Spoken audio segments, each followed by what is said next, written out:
মাগুর মাছ অনেক রকমভাবেই খাওয়া যায়, কিন্তু আজকের মাগুর মাছের রেসিপিটা একটু অন্য রকমের। কালারটা দেখেই বুঝতে পারছেন যে কতটা সুন্দর হয়েছে, আর এটা কিন্তু অনেক সুস্বাদু হয়েছিল। আজকের মাগুর মাছটা হচ্ছে পটল দিয়ে মাগুর মাছের রেসিপি। এভাবে রান্না করলে কিন্তু মাগুর মাছটাও খুব সুস্বাদু হয়, আর পটলটাও খুব সুন্দর লাগে খেতে। তো এই যে দেখতেই পাচ্ছেন কত সুন্দর একটা পিস উঠিয়ে দেখাচ্ছে, দেখুন কত সুন্দর কালার হয়েছে। এইভাবে রান্নার রেসিপি যদি আপনারা তৈরি করেন বাড়িতে, তাহলে কিন্তু ছোট থেকে বড় সবাই চেটেপুটে খাবে। আসসালামু আলাইকুম, কেমন আছেন সবাই? আশা করি সবাই ভালো আছেন, সুস্থ আছেন। আলহামদুলিল্লাহ, আমরাও খুব ভালো আছি, সুস্থ আছি। সোনালী রান্নাঘর অ্যান্ড ব্লগ চ্যানেলে আপনাদের প্রত্যেককে স্বাগত জানাই। তা আজকে আমি আপনাদের সঙ্গে এই মাগুর মাছের রেসিপি শেয়ার করব, যেটা যে কোনো সবজি দিয়েই তৈরি করতে পারেন। একইভাবে খেতেও খুব সুন্দর লাগে আর দেখতেও খুব সুন্দর লাগে। আর এই ফাঁকে কিন্তু সবজিটাও খাওয়া হয়ে যায়, যেহেতু বাড়ির ছোটরা অনেক সময় সবজি খেতে চায় না, তাই এইভাবে মাছ দিয়ে যদি রান্না করে দেন, তাহলে কিন্তু মাছটাও খাওয়া হবে আর সবজিটাও খাওয়া হবে। তো চলুন আজকের রেসিপিটা দেখে নেওয়া যাক।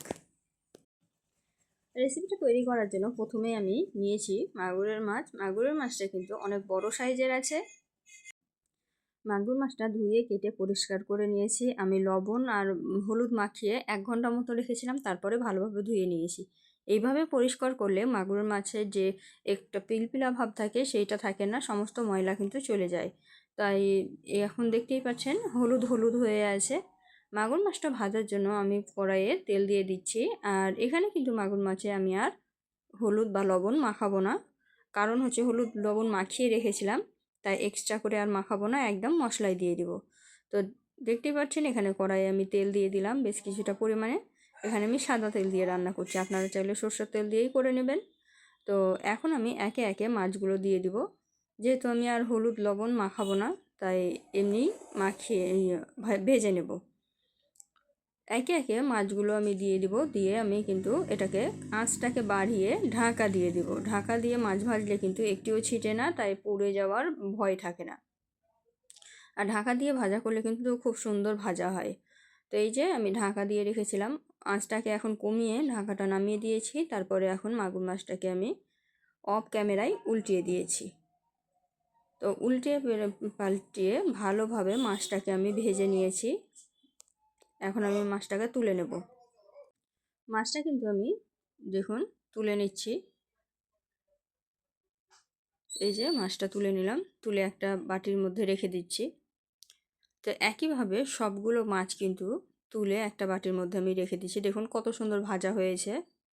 তো মাছগুলো সব তোলা হয়ে গেছে। এখন পটলগুলো ভেজে নেব। পটলগুলো খুব কচি ছিল, তাই বীজগুলো ফেলিনি। সবগুলো পটল ভালোভাবে ধুয়ে পরিষ্কার করে কেটে নিয়েছি। এখন আমি ওই একই তেলে পটলগুলোকে সুন্দর করে সময় নিয়ে ভেজে নেব।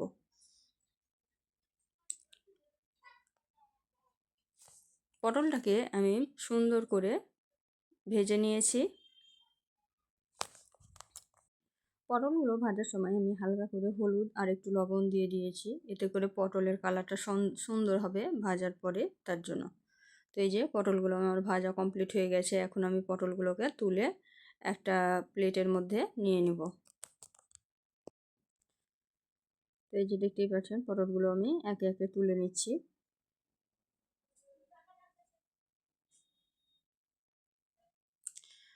সবগুলো পটল তুলে নিয়েছি, আর অবশিষ্ট তেলে দিয়ে দিলাম আদা রসুন আর পেঁয়াজের পেস্ট দিয়ে ভালোভাবে তেলের সঙ্গে মিক্সড করে নিচ্ছি। যেহেতু মাছটা আমি হলুদ ছাড়াই ভেজেছিলাম, তাই তেলের কালারটা এরকম হয়েছে। যদি হলুদ দেওয়া থাকতো তাহলে সুন্দর একটা কালার আসতো। তো এখন আমি পেস্টটাকে ভালোভাবে মিক্সড করে দিয়ে পেস্টের মধ্যে হলুদ গুঁড়ো দিয়ে দিব। তো হলুদ গুঁড়ো দিয়ে দিলাম অল্প পরিমাণে। এখন নাড়াচাড়া করে মিক্সড করে দিচ্ছি। তো ভালোভাবে নাড়াচাড়া করে মিক্সড করে দিলাম। আর এখন আমি এর মধ্যে অ্যাড করব স্বাদ মতো লবণ। লবণের পরিমাণ যদি পরে লাগে তাহলে দেব, কিন্তু এখন বেশি দিব না। এখন আমি এর মধ্যে দিচ্ছি দারচিনি আর এলাচ। মাগুর মাছ রান্না করতে বা পাঙাশ মাছ রান্না করতে দারচিনি এলাচ একটু ব্যবহার করতে হয়, তা না হলে কিন্তু খেতে ভালো লাগে না। এখন আমি দিয়ে দিচ্ছি লঙ্কা গুঁড়ো। লঙ্কা গুঁড়োটা দিয়ে ভালোভাবে মিক্সড করে দিচ্ছি। লঙ্কা গুঁড়োর পরিমাণটাও খুব কম পরিমাণে দিলাম, তার কারণ হচ্ছে ছোট বাচ্চা খাবে। তো আমি কাঁচা লঙ্কা দিয়ে দিব। এখন একটু জল দিয়ে দিলাম, জল দিয়ে মশলাটাকে ভালোভাবে কষাবো। এভাবে জল দিয়ে মশলা কষালে খুব সুন্দর একটা সুন্দর সেন্ট আসে, বাজে কোনো স্মেল আসে না, মশলার কাঁচা গন্ধও থাকে না।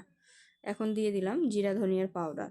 মশলা থেকে দেখুন কত সুন্দর তেল ছেড়ে দিয়েছে, মশলা কষানো কিন্তু আমার কমপ্লিট হয়ে গেছে।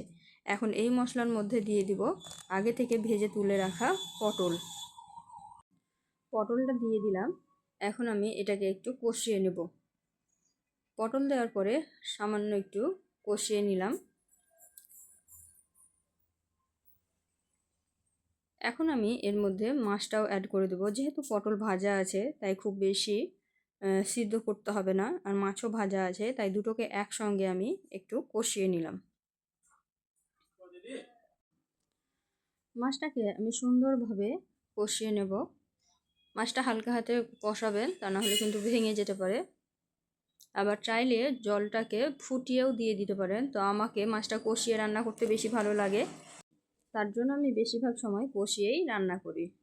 তো এই যে দেখতেই পাচ্ছেন সুন্দরভাবে কষানো কমপ্লিট হয়ে গেল। কত সুন্দর মশলা একদম মাখো মাখো হয়ে গেছে। এখন কিন্তু আমি এখানে জল দিয়ে দিব। এখানে আমি একটু উষ্ণ গরম জল দেব, তাহলে কিন্তু খুব বেশি সুন্দর স্বাদ হবে। আপনারাও চেষ্টা করবেন যে একটু গরম জল দেওয়ার।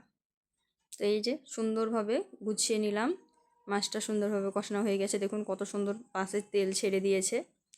এই যে মশলাগুলো গায়ে গায়ে লেগে গেছে আর তেল ছেড়ে দিয়েছে। এখন আমি জলটা অ্যাড করে দিলাম। জলটা অ্যাড করে একটু নাড়াচাড়া করে মশলাটাকে ছাড়িয়ে দিব কড়াইয়ের গা থেকে। এই যে আশেপাশে একটু নাড়াচাড়া করে সমানভাবে বসিয়ে দিলাম।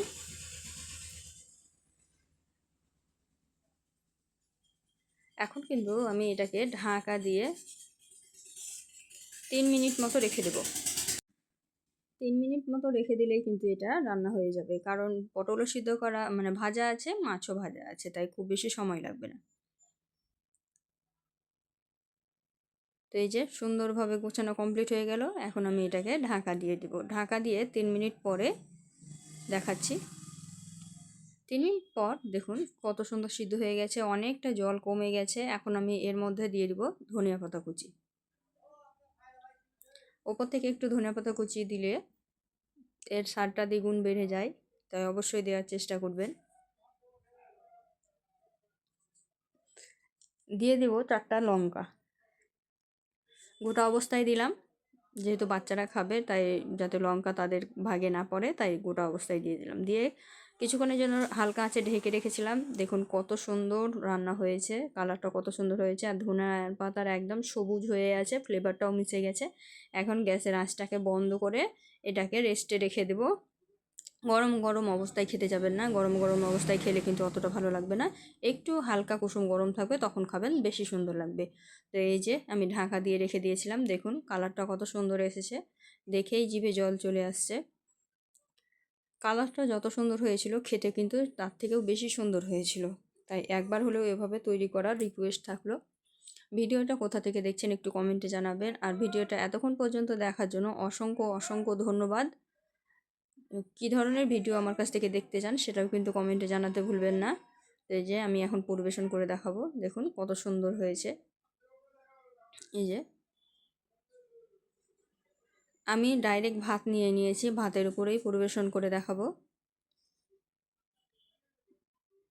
ভাতের মধ্যে দিয়ে দিলাম, দেখুন কত সুন্দর লাগছে দেখতে।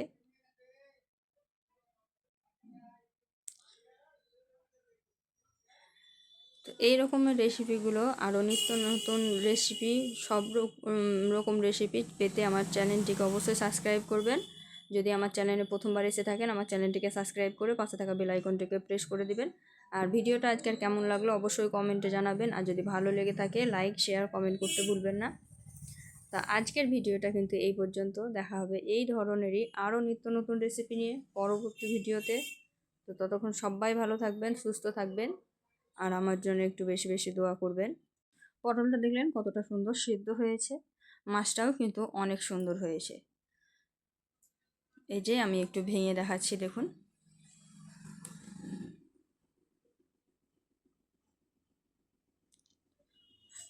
তো আজকে বিদায় নিচ্ছি।